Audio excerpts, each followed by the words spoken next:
तक ओंकार, अंत से अनंत तक।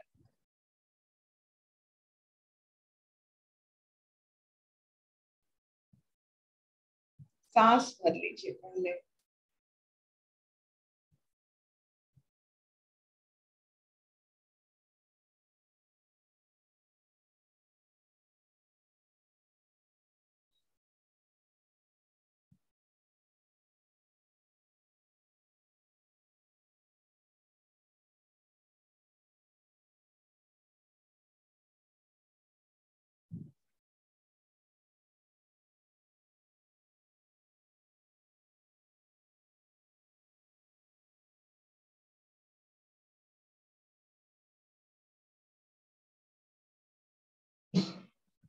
ओंकारनाद।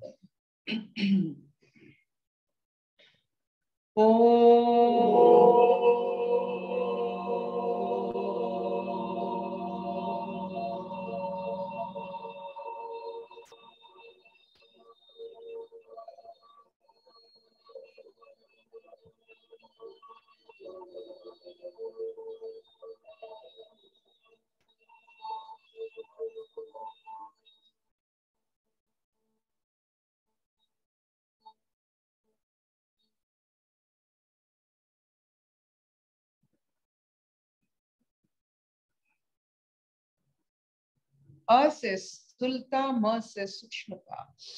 ये जो ओंकार नाद की तीर्थ होती है, ये स्थूलता से सूक्ष्मता तक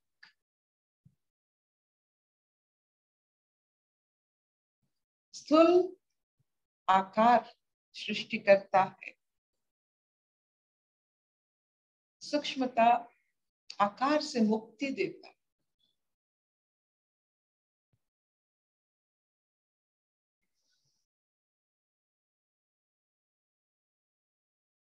कोई भी शरीर, कैसा भी शरीर, आकार युक्त ये शरीर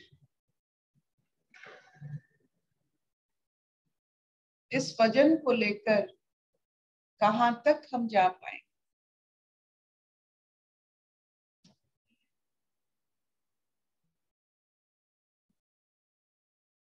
लेकिन सूक्ष्म चेतना तक पहुंचने के बाद आप जहां मर्जी जा सकते। कोई भी लोग में पता होना चाहिए ये सब लोग है।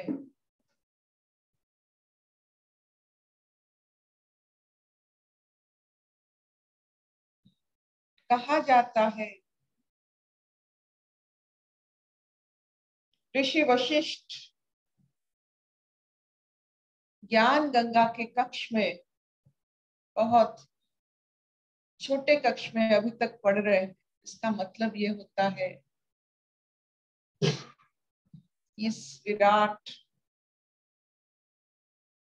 रचना में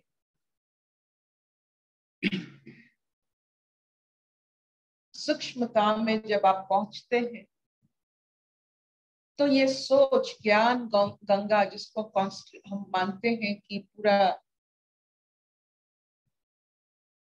जिसे गैलेक्सी मानते हैं, जो सफेद दिखता है, बहुत सारे तारे, बहुत सारे ग्रह, बहुत सारे ब्रह्मांड उसमें है, उसमें बैठकर पढ़ना और संकुचित मूल धारा में, संसार में बैठकर पढ़ना, तो पढ़ाई आपकी कहाँ हो रही है? स्थूलता में या सूक्ष्म चेतना में, जहां आप ज्ञान गंगा की विद्यार्थी हो? ये सोच है, ये यात्रा है, ये तीर्थ है, ये गति है, ये आपका आपके ऊपर विश्वास है, खोज है।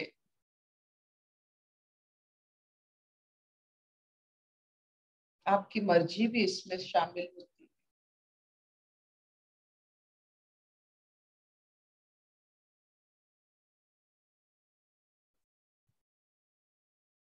तो आज शुरू करते हैं फिर।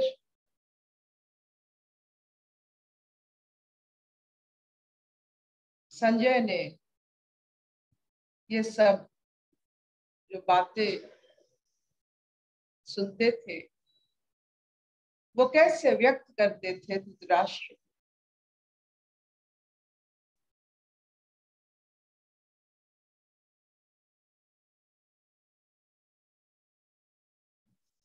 द 10th श्लोक, द 9th श्लोक, सॉरी आज 9th and 10th करेंगे। संजय उवाच, नवम श्लोक। एवं उक्त्वा ऋषिकेशं गुडकेश परम तपः। कितने सुंदर सुंदर नाम, जिसका गुड़ तत्व भी है, रहस्य भी है, गुण भी है उसमें। गुडकेश, ऋषिकेश, किसके किसके साथ मिलन हो रहा है, संबंध बन रहा है। गुडकेश की सिर्फ ऋषिकेश के साथ मिलन होता है। जैसे अर्जुन का कृष्ण के साथ मिलन हो सकता है, गुडकेश अवस्था में ही अर्जुन ऋषिकेश के दर्शन करते हैं। गुडकेश मतलब जिनका नींद पर विजय प्राप्ति है। जब चाहेंगे सोएंगे, जब चाहेंगे उठेंगे। नींद उन पर हावी कभी नहीं होता है। वो जब चाहते हैं माँ निद्रा देवी, तब जाकर उनको अपने गोद में लेती। देखिए एक ऐसा अर्जुन, एक ऐसा जीवात्मा जो अपने मानसिक बल, शारीरिक बल, आध्यात्मिक बल से इतने चीज प्राप्ति किए हुए हैं, ये भी प्राप्ति किए हुए नींद पर विजय। गुडकेश एक ही इंसान जैसे लक्ष्मण थे नींद पर, वैसे अर्जुन है इस युग में। जो नींद पर हावी होते हैं, जो नींद पर विजय प्राप्ति करते हैं, वही सिर्फ लक्ष्य भेद कर सकते हैं।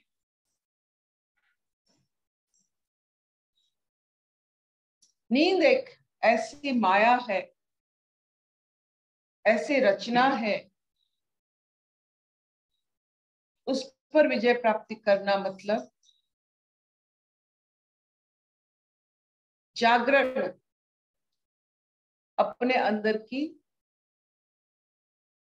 अलौकिक अवस्था को जागरण करके रखना। तो गुडकेश की मिलन किसके साथ हो रही है?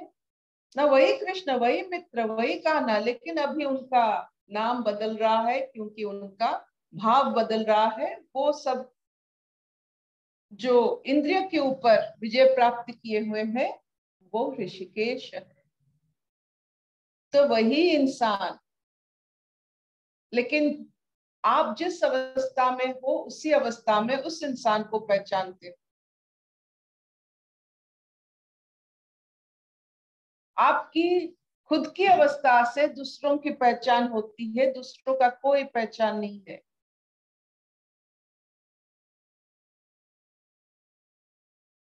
तो संजय अभी बोल रहे हैं, एवं उक्त्वा ऋषिकेशम गुडकेश परम तप न यत्से इति गोविंदम उक्त्वा तुष्णीम बभूभः।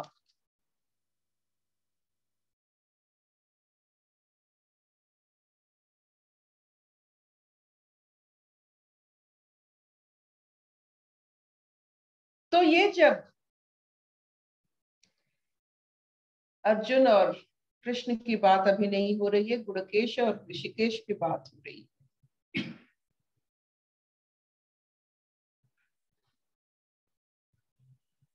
अभी वो बोल रहे हैं कि नो न युद्ध से, मैं अभी युद्ध नहीं करूंगा।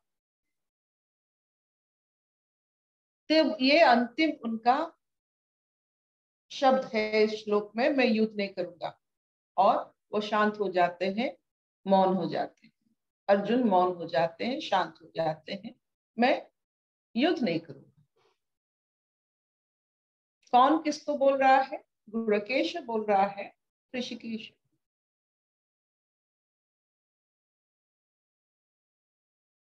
ये सब संजय जी बता रहे हैं धृतराष्ट्र का। अभी तक भगवान उवाच सृष्टि नहीं हुई है, वो सुन रहे हैं, सुन रहे हैं, सुन रहे हैं। हमारे जीवन में, हमारे अनुभूति में, सबके अनुभूति में ये निश्चित है कि जब हम कुछ मांगते हैं ईश्वर से, कुछ फलित होता है, कुछ मिलता है, कुछ नहीं मिलता है।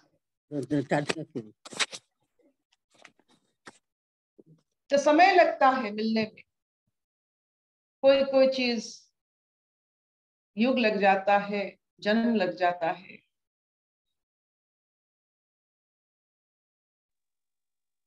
क्योंकि ईश्वर की जो ये ब्रह्मांड है, रचा हुआ ब्रह्मांड है, वो इतने बारीकी से बनाया गया है कि इसमें कोई एरर नहीं है, नो एरर। कोई भूल कहीं भी नहीं है, निर्भूल है। तो हमें भी ये निर्भुल अवस्था में बनाया गया है अपना किरदार निभाने के लिए। तो हमारी ये जो छोटी सोच होते हैं अपने के बारे में, सिर्फ अपने, जब हम अपने बारे में सोचते हैं, ब्रह्मांड के बारे में नहीं, तो अक्सर हम भूल ही सोचते हैं। क्योंकि जिसको पूरा हाथी का मालूम नहीं होता है, शुंड को पकड़कर वो कभी नहीं कह सकता है। जैसे हमने बचपन में वो 6 अंधे की बात पढ़ी थी कि पूरा ब्रह्मांड बिना देखे अपने स्थिति को पहचानना बहुत मुश्किल होता है।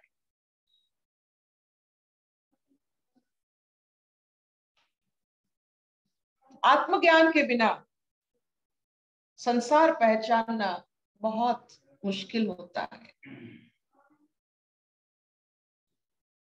तो ये जो कह रहे हैं अर्जुन जी, अभी वो युद्ध नहीं करेंगे, मौन हो गए हैं।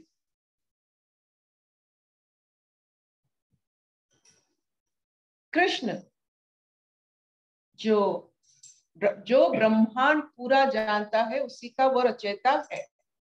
जिसको आप जानते हो, आप उसका ही रचनाकार हो। संपूर्ण जानना मतलब होता है आप उसका स्वामी हो। जैसे आप जो किताब को बहुत अच्छे तरह से जानते हैं, आपके मुख से वो किताब जैसे आप खुद लिखे हो ऐसा लगता है। तो कृष्ण भी अपनी सूक्ष्मता से पूरा ब्रह्मांड को जानने वाले, रचना करने वाले, अभी ये जीवात्मा अर्जुन जो नहीं जान रहा है पूरा ब्रह्मांड, जिसका उन्मुक्त चिंताधारा नहीं है, सिर्फ अपने बारे में सोच रहा है, वो निर्भूल में भूल करने वाला है, उसको वो कैसे संभाले। तो अभी सुनते हैं द 10th श्लोक। तम उवाच ऋषिकेश प्रहसन इव भारत सेनयोः उभयोः मध्ये विसिदन्तम इदं वचः। कौन ये बोल रहे हैं? अभी संजय ही बोल रहे हैं। वो देख रहे हैं अभी कृष्ण का जो एक्सप्रेशन जिसे कहते हैं, इसको सुन के युद्ध के मध्य भाग में एक तरफ उन्हीं के ऊपर सब आशा करके बैठे हैं, दूसरे तरफ उनको मारने के लिए सब तैयार है। इसी बीच में कृष्ण अर्जुन के जो संवाद चल रहा है, उसी बीच में ये सब मैं युद्ध नहीं करूंगा और मौन हो जाना और इसे देखना। संजय अभी इसे देख रहे हैं और धृतराष्ट्र को बोल रहे हैं कि क्या एक्सप्रेशन आ रहा है कृष्ण की मुखमंडल पर, उनकी शारीरिक व्यवहार पर।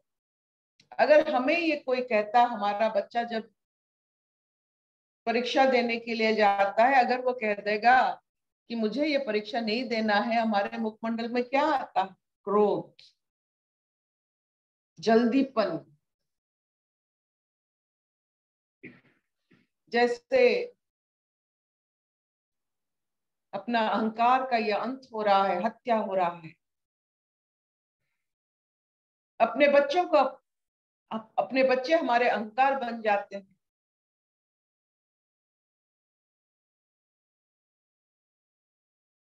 कृष्ण जो सूक्ष्म है, जो पुराने मिट्टी को नए मिट्टी में बना सकते हैं, वो कृष्ण है, वो कृषि है। कृषि में क्या होता है, वो हम पुराने मिट्टी अंदर लेते हैं, नए मिट्टी बाहर लाकर अपना पौधा लगाते हैं। कृष्ण है। इसीलिए भारत कृषि प्रधान देश है, क्योंकि हम पुराने चीज को नया बनाना जानते हैं। कृषि उससे माना जाता है। तो भी अभी वही कृष्ण, वही अर्जुन, वही यही पुराना मन को कैसे नया किया जाए, कैसे प्रेय को श्रेय में बदला जाए, उनको मालूम है, वो विधि उनको मालूम है। वो हंस रहे हैं, जिसको जो मालूम है वो हंसता है। मुखमंडल में अगर आपकी हंसी उड़ जाती है, इसका मतलब अविद्या राज कर रहा है। जिसके मुखमंडल में हर समय एक चमक, एक हंसी, एक मुस्कान रहता है, इसका मतलब है उसके पास विद्या है। उस जाल से निकलने के लिए सब विद्या है उसमें। ये जो हंसी हर समय हम कृष्ण की मुख के बारे में सुनते आ रहे हैं बचपन से, इसका असर हमारे यंत्र पर यानी शरीर पर तो पड़ता है, तंत्र पर भी पड़ रहा है, अपने जीन्स पर भी पड़ रहा है, अपने मौलिक तत्व पर भी पड़ रहा है। कृष्ण की मुस्कान ऐसे अप्रासंगिक समय पर इतने सारे इसमें शामिल हो गए हैं, इतना पैसा खर्च हुआ है, इतना खर्च होने वाला है, घर परिवार छोड़कर इतने सारे लोग जमा हुए हैं युद्ध करने के लिए, और जिसके कंधे पर ये युद्ध का बोझ है, वही कह रहा है कि वो युद्ध नहीं करेगा।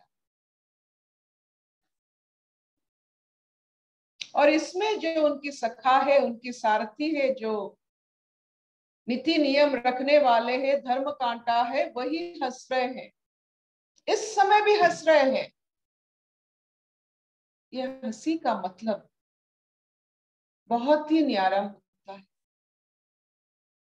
इस हंसी का मतलब होता है संपूर्ण स्थिति, जिनमें कोई ऐब नहीं है। वही सिर्फ जैसे चंद्रमा, संपूर्ण पूर्ण चंद्रमा, पूर्ण चंद्रमा देखिए, वो संपूर्ण है। इसीलिए इसका इतना सम्मोहन शक्ति है। कृष्ण इतने सम्मोहित सबको कर सकते हैं क्योंकि वो पूर्ण थे। उनको कोई भी कभी भी कहीं भी उनको खंडित नहीं कर सकता था, वो पूर्ण थे।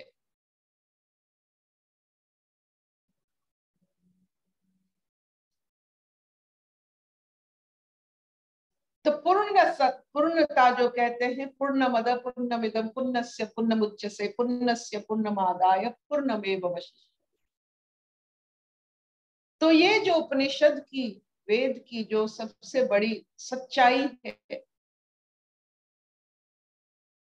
कि जो दिखता है वो पूर्ण है, जो दिखता नहीं है वो भी पूर्ण है। जो दिखता है वो जो दिखता नहीं है उसी से प्रकट हुआ है। फिर भी जहां से वो प्रकट हुआ है, जहां से जो दिखता नहीं है, जहां से वो प्रकट हुआ है जो दिखता है, फिर भी वो आने के बाद, प्रकट होने के बाद वो जो दिखता नहीं है तब भी पूर्ण है। ये पूर्णता की कहानी, ये मुस्कुराहट की रहस्य। जो अपने आप को पूर्ण मानते हैं वही सिर्फ मुस्कुरा सकते हैं हर वक्त।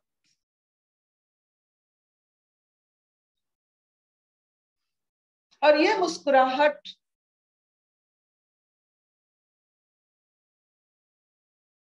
वो अंधेरे में वो चमक होता है, वो साहिल होता है जो किसी भटके को राह दिखा सकता है। यही मुस्कुराहट। बातें राह नहीं दिखा सकते हैं जितना मुस्कुराहट दिखा सकता है। बच्चा जब बहुत ही मूढ़ तरीके से अपने आप को व्यवहार करता है, हाथ पैर हिलाकर जिद्दी पकड़ रहता है, माँ हंस देती है, तो मानो सब खत्म हो जाता है। बच्चे का अल्लड़पन। ये हंसी से पता चलता है ये रास्ता कठिन नहीं है।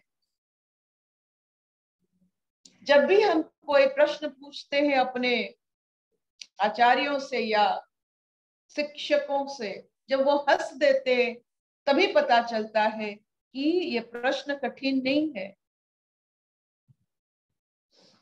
हमारे मुखमंडल में विराजमान होता है अपनी अज्ञान की दृढ़ता। अज्ञान बहुत दृढ़ होता है। और देखिए, हसमुखता जो पूर्णता का लक्षण होता है, ज्ञान का लक्षण होता है, वो राह दिखाने वाला एक रास्ता भी होता है। तो आज की जो हमारी शब्द है, वो शब्द है तम उवाच ऋषिकेश प्रसन्न इव भारत। प्रसन्नता, हसमुखता।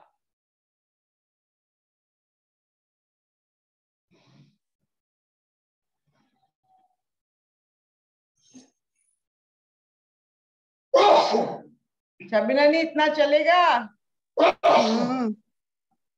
बहुत बढ़िया चलेगा। चलेगा, वेरी नाइस। बढ़िया दौड़ेगा। अभी आज 2 श्लोक हो गया। मैं दो श्लोक करके, ये जब भी मतलब मिलने जुलने वाला श्लोक होता है तो उसके साथ रह जाते हैं तो अपने आप को संपूर्ण लगता है।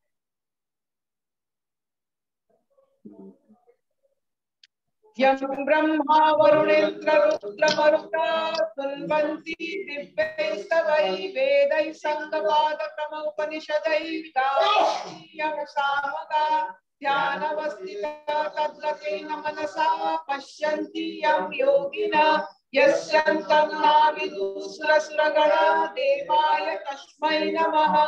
देवाय तस्मै नमः। देवाय तस्मै नमः। मुखं करोति वाचालं पंगुलं गायते गिरिं यत्कृपातमः वन्दे परमानन्द माधव। परमानन्द माधव। परमानन्द Madhav. So this finishes the class.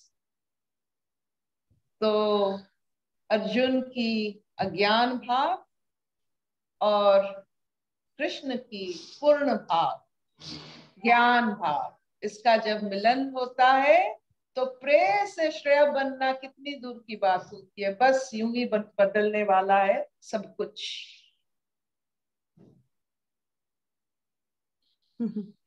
Any questions from the great minds of Bangalore? सारा इंडिया बैठा है, ओनली बैंगलोर नहीं।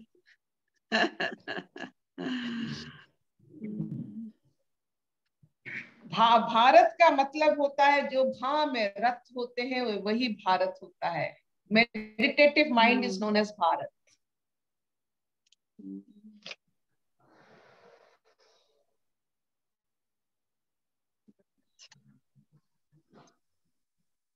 तो कोई किसी का कोई हमारे लिए कोई संदेश नहीं है? पूछो, किसी को क्वेश्चन पूछना है मैडम को। आज रविवार है, रवि का बार है, उसके पास सूर्य टाइम का है। बार है। आपने कभी सोचा है कैसे अपना हफ्ता 7 दिन में 7 दिन बना?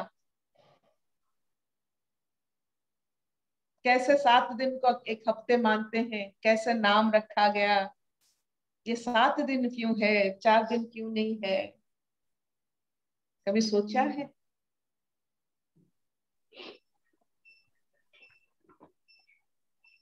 एक एक दिन एक एक प्लैनेट से डिराइव्ड है।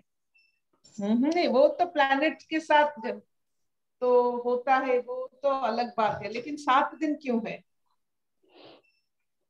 हाँ, अभी एक व्हाट्सएप में आया था, वो सारा बता रहा था कैसे कैसे सारा हुआ है ये भारत में, कैसे ये सारा काउंटिंग हुआ है।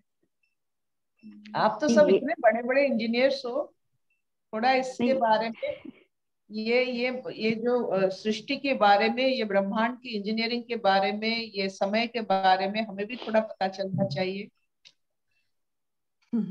True Arpita, true. And I used to think, और मुझे लगता था 7 ही दिन क्यों, 8 क्यों नहीं है? जब भी इम्तिहान आता था तब भी ये सब ज्यादा मन में रहता था। दीदी ये ल्यूनर मंथ जो होता है 28 डेज का, वो तो समझ में आता है कि हमारा जो जितने भी कैलेंडर्स बने हैं वो ल्यूनर मंथ के हिसाब से बने हैं, बिकॉज चांद 28 दिन लेता है परिक्रमा करने में, अपना पूरा क्या कृष्ण पक्ष और शुक्ल पक्ष को कंप्लीट करने में। तो और ये कैलेंडर के बारे में भी पढ़ा तो है, अभी तो याद नहीं है, लेकिन ये 28 डेज से लेकिन ही अपने जो पंचांग की रचना हुई है, इस पंचांग को थोड़ा पढ़िए। अपने जो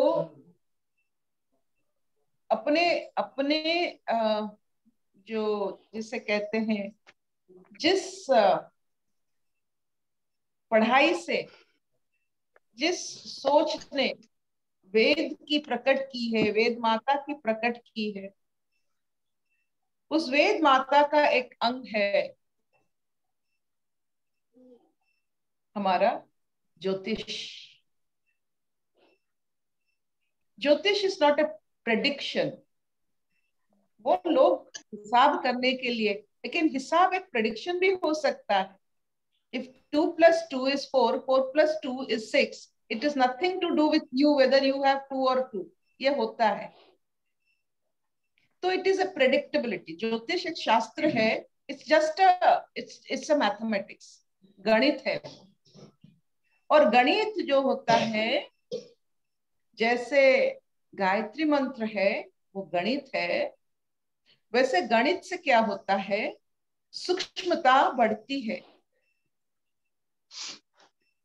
गणित बहुत सूक्ष्म है। वो आंखों से दिखता नहीं है, वो दर्शन से दिखता है। वो स्थूल नहीं है, गणित स्थूल नहीं है, वो बहुत सूक्ष्म चीज है। जैसे समय को बांटना, इतने दिनों में, इतने प्रहर में, इतने मुहूर्त में, ये कितनी सूक्ष्म बात होती है।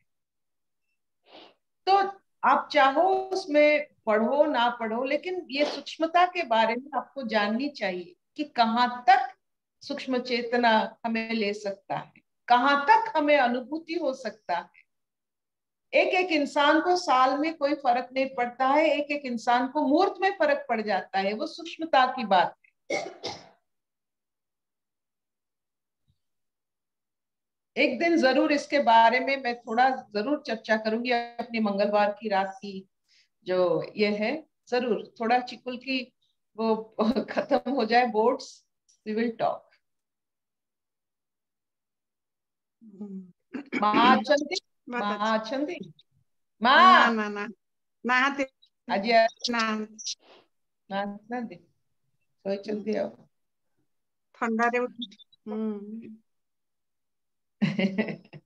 आओ सूक्ष्म बनते चलिए। मामा, have a nice Sunday. Bye धन्यवाद।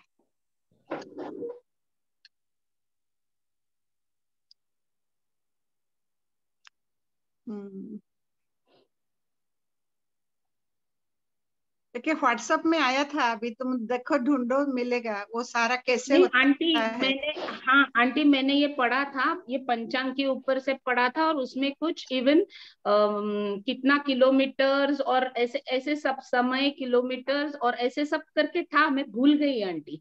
ये आया था, मैंने भी पढ़ा था आंटी। कोई बात नहीं, अभी अभी फिर से आएगा, क्योंकि भूले हैं तो आएगा। सब ठीक है। अपने को जानो, अपने को पहचानो, अपने का अवस्था, तुम शांति में रहो। सब बहुत इंफॉर्मेशन ब्रेन में है, मेमोरी में है, स्टोर हाउस में है। अभी हम वननेस के थ्रू एक दूसरे के साथ कनेक्टेड होके जो जानता है, आइंस्टाइन का ब्रेन भी तुम्हारे पास आ जाएगा। खाली वो टेक्निक पता होना चाहिए। अलाइन होनी चाहिए। अभी खाली इतना जानो, जो हम छोटे मोटे ये राग द्वेष आसक्ति मोह भय काम क्रोध में पड़े रहते, इसी से फ्री हो जाओ, बाकी सब अपने आप आ जाए। माने अभी जैसा अभी गीता में अभी गीता ने बताया ना, तुम जैसे हो ऐसा ही तुम अट्रैक्ट करते हो। तुम्हारे सामने जो होता है वो तुम्हारा ही अट्रैक्शन, तुम्हारा अवस्था दिखाती है, तुम ऐसे ही हो। यही एक ही टीचिंग है। जैसा काल के प्रेमी, वो अभी मैंने देखा, वो है नहीं, वो बोल रही थी उसका देवर और देवरानी वगैरह बाहर से आए हुए हैं, और उनका शादी के लिए उन्होंने बहुत सारा किया था, और वो लोग नीचे आए हैं, अभी तक उनको ऊपर मिलने नहीं आए हैं। She was very upset and crying like anything. बहुत अपसेट होके रो रही थी। मैंने कहा तू पहले शांत हो जा, ये कोई बिजनेस डील थोड़ी है, तुमने जो किया तुमको ठीक लगा, वो आएंगे, तू थोड़ा धीरज हो जा। कहते मैं चले जाता हूँ। मैंने कहा नहीं जाना, तेरे हस्बैंड आएंगे, तेरे हस्बैंड जैसे कहेंगे तू ऐसा ही कर। अभी थोड़ा शांत होता जा, शांत होता जा। तू जा लाई एंड ट्रूथ बुक किताब पढ़ जा, अपना ब्रीथिंग को 5 मिनट देख, तेरे अंदर का हलचल शांत, कि तूफान शांत होने तक हमको यही सारा टेक्निक साधना बताया जाता है। जो भी तुम्हारा अंदर अभी माने इतना सारा विचार तुमको पूरा लड़ाई कर रहा है, वो शांत होने तक तुम उसके साथ, विचार के साथ भिड़ो नहीं, तुम बैठ जाओ। तो विचार कूद कूद के तुम्हारा जो सर्किट बड़य बना के रखा है शनि ग्रह, अपने आप थम जाएगा। और थमने के बाद यही होगा, ये पूरा मेरा अनुभव है, वही होगा जो तुम चाहते हो। ये पूरा गारंटेड बात है, ये सत्य है। हाँ आंटी, तुम समझ जाओ। वो जैसे मैंने कहा, तू अभी शांत, तेरा बैठना मुश्किल हो रहा है तो तू सो जा, और लाई एंड ट्रूथ छाती पर रख, कोई भी पेज भगवान को सामने करके। पता है बाद में मेरे को, मैंने सुबह उठ के मैसेज पढ़ी, लिखा है कि वो पेन चैप्टर खोला, और पेन वो पढ़ी, और वो खाली रोती जा रही है, रोती जा रही है, रोती जा रही है। He see first time experience the pain. और वो सारा शांत, कोई विचार नहीं आ रहा है, खाली रोना बह रहा है। यही तुम्हारा अज्ञान ही ऐसे ही डिजल्व होता है।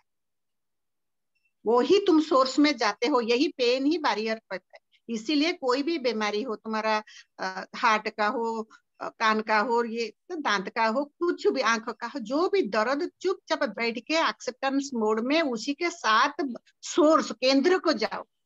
क्योंकि तुम्हारा जीवन का प्रॉब्लम तुम्हारा विकेंद्रितपना, ये लॉ है।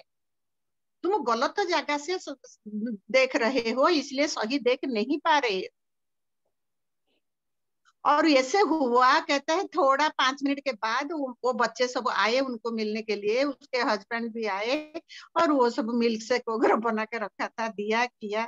तो देखा, मैंने फर्स्ट टाइम सी एक्सपीरियंस। ये बिना तुम हजारे लड़ाई करो, कितना समझदार बनो, इसका उसका उसका हो गया, उसका, अरे किसी का हुआ, हम किसी को नहीं जान सकते।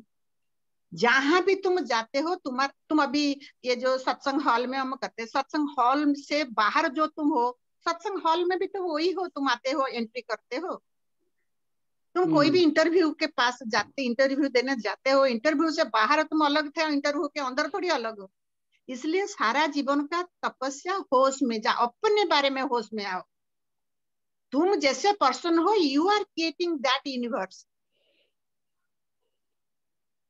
तो इसलिए तुम्हारा मन संयमित नियमित ध्यानस्थ होना चाहिए। ये 1 घंटा 2 घंटा वो कहती थी ध्यान करने से कंसंट्रेशन हो जाएगा, मेरा पढ़ाई करूंगी, होगा नहीं। ये सारा मन का ट्रेनिंग है। अभी तुम्हारा मन बेहोश है, इसलिए तुमको चारों तरफ बेहोशी और डिस्टर्ब चेतना अनुभव में आता है। तुम जैसे सही हो जाओगे, केंद्रस्थ हो जाओगे, देखो कुछ नहीं होगा। तुम अपने को देख लोगे, खत्म। अरे मेरा मन बाहर चला गया, खत्म। बाहर कुछ भी नहीं। सही आंटी। यही एक ही टीचिंग है। तुम मानो जानो, जैसे तुमको ठीक लगता है तुम करो। जिसका श्रद्धा है वो मान जाएगा, हो जाए। कुछ कर अंदर ये में कुछ करने का नहीं, खाली शांत होकर ऑब्जर्व करने का है। तुम कैसे बेहोशी में चल रहे हो, तुम्हारा माइंड कैसे गली गली घुमाता रहता है। शांत हो जाओ, देखो, स्वीकार करो, खत्म। क्योंकि वो बेहोशी में घूम रहा है तो होश नहीं है। तुम देखा माने होश में आ गए। देखने वाला नौर भगवान है। तुम कॉन्शियस प्रिंसिपल को, होश इज भगवान। होश को छोड़ के तुम बेहोश माइंड खींच के ले जाता है। आदत तो बस, क्योंकि सदियों से यही आदत पड़ा है। तुम्हारा भी ऐसे ही, मेरा भी ऐसे ही, सबका ऐसा है। जो जितना होश में है, परसेंटेज ऑफ, कितने बार में बोला होगा, 100% है। तुम 1% होश में हो तो 99% बेहोश हो। सिंपल बात। अभी कोई जो होश में नहीं रह पाता है वो टोटली बेहोश में चलता है, मन का कब्जा में, अज्ञान में बेकेंद्रित है, केंद्र में नहीं। तुम 2% होश में हो, 98% बेहोश। तुम अभी 80% होश में हो, 20% बेहोश। ऐसा ही चलेगा। इसमें क्या प्रॉब्लम है? यही, तुम जितना इंटेलिजेंट अपने को मानते हो, तुम अभी मैथमेटिक्स से देखो, अपने ऊपर नजर रखो। इतना ही सत्संग है। सत्य के तरफ रखो। होश, होश इज सत्य, सहजता, जागृत, जागृत चैतन्य। तुम अभी भी हो, लेकिन तुम बेहोश हो, तुमको पल्ले नहीं पड़ रहा है। इतना दौड़ रहे हो, इतना जल्दी जल्दी जल्दी जल्दी गिर गिर गिर गिर गिर घूम रहे हो, तो कैसे दिखेगा? सब ये फैन घूम रहा है, कुछ दिखता है? 3 प्लेट है कि 4 प्लेट? तुम देखते हो डिस्क। जैसा वो वैशाली के गांव के उसका जाऊ भाई आए थे, वो बेसमेंट में गए, तो कोई बारिश हुआ तो बेसमेंट में लेके गए। कहते ये तो गाड़ी का मुल्क है, ये तो खाली गाड़ी का गांव है। क्योंकि उनको पता नहीं, देखा नहीं कर, वो गांव से आए हैं, ओल्ड है। ऐसा ही तुम्हारा दुनिया तुम्हारे लिए बेहोशी को जैसा विकृत देखते हो, और तुम अपने को समझदार मानते हो। यही हो, मैं सियानी हूँ और सब मूर्ख है, सब गलत करते हैं, मैं सही करती हूँ, और तुम विकेंद्रित हो, तुम बेहोश हो। इसीलिए यही यही है अहम। जिसका जितना है वो इतना अहम है। इसमें कोई दो बातें नहीं है। There is no confusion, no confusion. बोलो शैली, तू कहाँ है अभी? घर में ना बाहर? आंटी ये ना बहुत बड़ी जगह है आंटी, 32 एकड़, जिसके अंदर ना एक कॉटेज बनी हुई है। उस कॉटेज में आए हुए हम लोग ना। हमने एक अच्छा,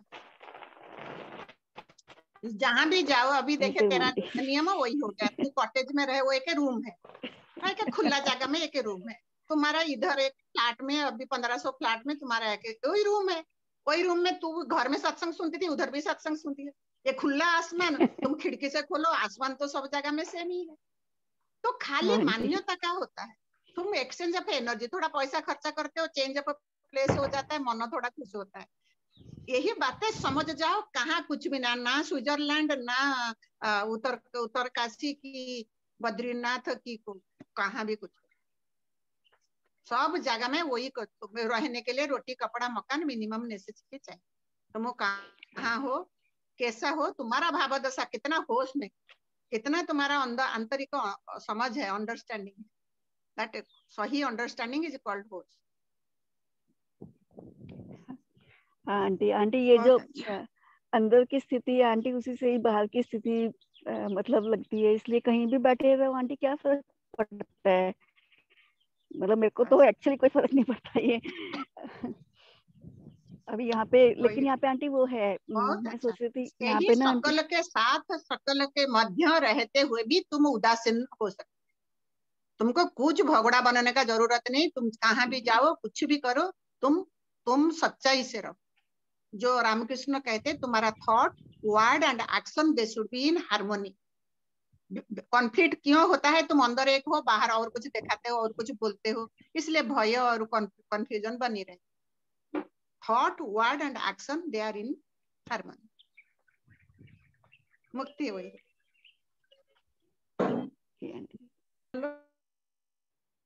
कोई बोलेगा तो बोलो। आंटी आप हमेशा बोलते थे ना aunty, God can recording do nothing recording wrong. बंद कर दे। जी आंटी।